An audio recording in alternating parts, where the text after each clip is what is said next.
And Shivaji గారు రీసెంట్గా బయటకు వచ్చిన తర్వాత ఒక ఇంటర్వ్యూలో ఒక మాట అన్నారు.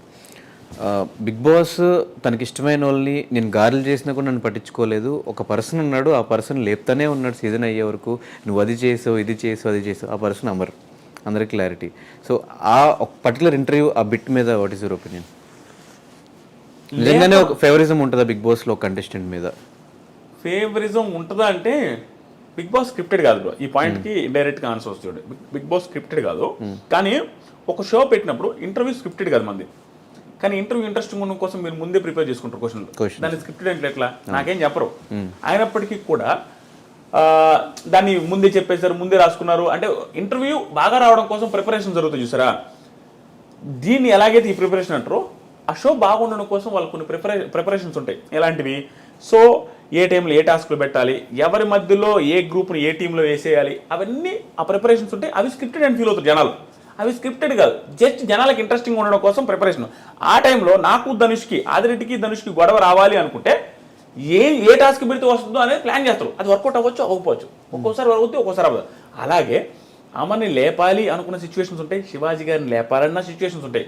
ఆ టైంలో అమర్ ఫ్యాన్స్కి శివాజీ గారిని ఏదైనా ఎంత లేపుతున్నారు అని అనిపించుంటుంది. అమర్ని లేపినప్పుడు శివాజీ గారి ఫ్యాన్స్, వల్లభ ప్రశాంత్ ఫ్యాన్స్ కూడా అలాగే అనిపిస్తుంది.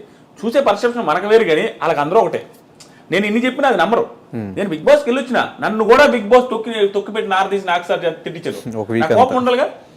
వాళ్ళ పరిస్థితి నేను అర్థం చేసుకుంటాను అంతే. ఎందుకంటే నేను నాకు అర్థమైపోయింది క్లారిటీ. బిగ్ బాస్ మీద క్లారిటీ వచ్చింది బ్రో. వాళ్ళు ఎందుకు ఏది చేస్తారనేది ఒక క్లారిటీ. కానీ జనాలకు అది అవసరం లేదు. వాళ్ళు జడ్జి చేసేది కరెక్టే. వాళ్ళకి అనిపించిన పాయింట్ ఆఫ్ వ్యూ మనకు అక్కడే షోలో చూస్తే అట్ట అనిపిస్తుంది. దీనికి అంత పొగడాలా, దీనికి అంత తిట్టాలా, శివాజీ గారిని అమర్ని 5 వారాలు తిట్టాలా అంటే ఏ యాంగిల్ వాళ్ళు అనుకుంటానే ఉంటారు. కానీ వాళ్ళ యాంగిల్ వేరేగా ఉంటుంది. వాంటెడ్గా చేరు. వాళ్ళు వాంటెడ్గా చేశారంటే అమర్ లేపాలని చూసారంటే సింపుల్ లాజిక్ బ్రో.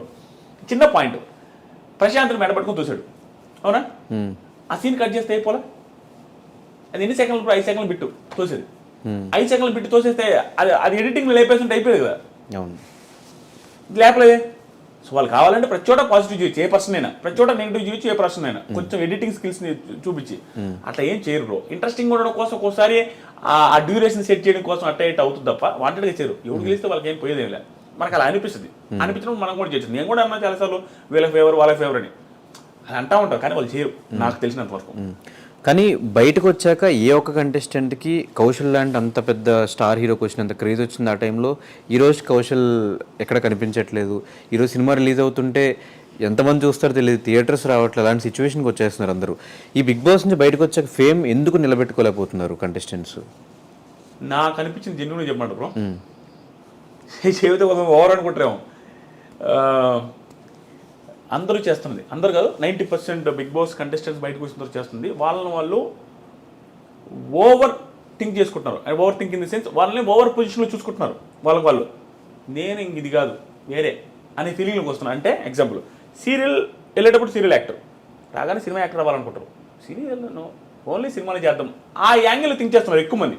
దానివల్ల సీరియల్కి దూరం అయిపోతారు. సినిమాలు ఒకటి వస్తాయి, ఇంకా అతను తాగిపోతే. సీరియల్కి రావాలంటే నామోషి తక్కువ, నామోషి ఉంటుంది. ఒకవేళ సీరియల్కి వచ్చినా కూడా కొంచెం ఓవర్ పాపులారిటీ అయింది. ఇప్పుడు సీరియల్లో చూస్తే ఎట్లా ఉంటుందో కొంచెం దానికి సరిపోడేమో అనే ఫీలింగ్ వస్తుంది వీళ్ళకి. ప్లస్ రెమ్యూనరేషన్ వాళ్ళు యాక్సెప్ట్ చేయలేరు. ఎందుకంటే సినిమాలు చేసి వచ్చిన వాళ్ళు మళ్ళీ సీరియల్ చేయలేరు. అలా నువ్వు చేసింది, నువ్వు ఏదైతే అంతకుముందు చేస్తున్నావో అది చేస్తే నీకు ఓవర్. ఇప్పుడు అమెరికాలో చేస్తే జాబ్ ఎలా ఉంటుంది, ఇండియాలో చేస్తే జాబ్ ఎలా ఉంటుంది? అమెరికాలో 10 లక్షలు వచ్చినా ఒకటే, ఇండియాలో 2 లక్షలు వచ్చినా ఒకటే, 1 లక్ష వచ్చినా ఒకటే. సో ఇక్కడే ఉంటుంది కదా. ఇప్పుడు ఊళ్ళో వాళ్ళు పొగుడుతుంటారు, రెస్పెక్ట్ ఎక్కువ ఉంటుంది. అదే సీరియల్లో యాక్టింగ్ చేసేవాడు వెళ్ళేసి వచ్చి మళ్ళీ సీరియల్ చేస్తే బీభత్సమైన రెస్పెక్ట్ ఉంటుంది. తోపు. ఇప్పుడు మానస్ ఏమైంది? టాప్. మానసు ఇప్పుడు భయంకరమైన టాప్ కదా ఇప్పుడు బ్రహ్మముడితో. సో అలా వస్తుంది. కానీ వేరే రకంగా థింక్ చేస్తారు. ఇప్పుడు ఎగ్జాంపుల్కి నా కెరీర్ బాగుందా లేదా, బిగ్ బాస్ ముందు బిగ్ బాస్ తర్వాత ఇంకెక్కువ సంపాదిస్తాను, సబ్స్క్రైబర్లు వచ్చారు. ఇప్పుడు బయటకు వచ్చిన తర్వాత కానీ ఎంత బాగుంది. ఎందుకుంది? నేను వచ్చిన తర్వాత ఏం చేసిన? Bigg Boss reviews. అంతకుముందు ఏం చేసిన? Bigg Boss reviews. భయపడి రివ్యూస్ చేస్తే తిడతారనో, రివ్యూస్ చేస్తే ఏమంటారో అనేది ఏం లేదు. నా కెరీర్ మళ్ళీ అదే చేశా కాబట్టి సక్సెస్ అయినా.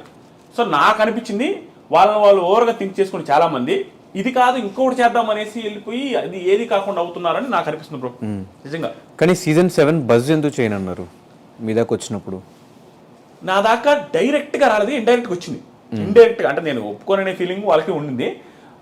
ఎందుకంటే నేను రెస్పెక్ట్తో చెప్తాను. నాకు హ్యూజ్ రెస్పెక్ట్ వాళ్ళు టీం మీద. నేను భయంకర రెస్పెక్ట్తో మాట్లాడతా వాళ్ళతో అందరితో. ఎందుకంటే అక్కడ నాది తెలిసిందే బ్రో, లాస్ట్ టైం రివ్యూస్ చేయాలి, మళ్ళీ ఈ సంవత్సరం వాళ్ళు రివ్యూస్ చేయొద్దంటారు. బిగ్ బాస్ బజ్ చేస్తే రివ్యూస్ చేయకూడదు. సో 2 సంవత్సరాలు రివ్యూస్ చేయకపోతే మీకు తెలుసు యూట్యూబర్గా ఎత్తిపోద్ది ఛానల్ మొత్తం, ఇంకా ఎంత చేసినా వ్యూస్ రావు. అలాంటప్పుడు అదొకటి. ఇంకొక రీజన్ ఏంటంటే 2 సంవత్సరాలు రివ్యూస్ చేయకపోవడం వల్ల మనకి రివ్యూస్ అంటేనే ఇష్టం. నేను ఇందాక చెప్పిన, వచ్చిన తర్వాత మీరు ఏదైతే చేయాలనుకుంటే అదే చేస్తే సక్సెస్ అవుతావు. నువ్వు ఈ స్థాయి పెరగాలనేసి చూసావు అనుకో, బిగ్ బాస్కి వెళ్ళి వచ్చిన వాళ్ళకి చాలా మందికి అవ్వదు, కొంతమందికి అవుద్ది, చాలా మందికి అవ్వదు. అది కూడా థింక్ చేసుకుని ఏది చేస్తానో అదే చేస్తే లైఫ్ బాగుంటుంది అనేసి అదే చేసుకున్నాను. నేను ఎక్కువ చేయట్లా. దానికి రీజన్ కూడా ఉంది బ్రో, నేను చెప్పేస్తాను అనిపించింది.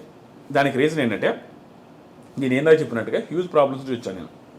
చూడండి, ప్రాబ్లమ్స్ కాదు, ఫ్యామిలీ స్ట్రగుల్ అయ్యేది కళ్ళ ముందు నేను చూసా. మొత్తం మా అక్క పెళ్లి కావాలంటే 1.5 లక్షల కోసం చెట్టు గారికి ఒక ఇల్లు అమ్మేసాం మేము. నేషనల్ హైవేలో ఉన్న ఇల్లు అమ్మేసాం 1,75,000కి. పెళ్ళి అవ్వాలంటే ఇల్లు అమ్మాలా, నేను చదవాలంటే 1 ఎకరం అమ్మాలా, బ్యానీ అమ్మాలా. అలాంటి సిచ్యువేషన్ చూసా. ఏది కావాలని ఒకటి అమ్మితే వచ్చింది నాకు. అట్లాంటి సిచ్యువేషన్ చూసించినోని,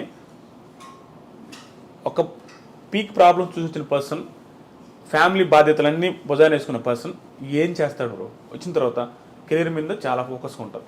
ఎందుకంటే నేను మళ్ళీ వెనక్కి వెళ్ళి ఫ్యామిలీని స్ట్రగుల్లో తోయాలని నాకు అసలు లేదు. కాబట్టి ఎక్స్ట్రా లేకుండా మళ్ళీ రివ్యూస్ చేసుకున్నాం. బజ్కి వస్తే మళ్ళీ రివ్యూస్ పోతే ఇంటి దేకపోతే బజ్లో వాళ్ళు అడిగిన క్వశ్చన్ అడుగుతావు, నువ్వు నెగిటివ్ అయితే నీ పర్సెప్షన్ ఉంటే నీ టాలెంట్ మీద నువ్వు ఉంటే అది వేరేగా ఉండొచ్చు. వేరే వాళ్ళ క్వశ్చన్స్ నువ్వు అడిగితే దానికి నువ్వు జస్టిఫికేషన్ ఇవ్వలేకపోతే నువ్వు నెగిటివ్ వేస్తే నీ కెరీర్ స్పాయిల్ అయితే నీ ఫ్యామిలీ నువ్వు చూస్తుడు. నేను నా ఫ్యామిలీ విషయంలో మాత్రం ఎక్కడ ఆయనకు అడిగాను బ్రో.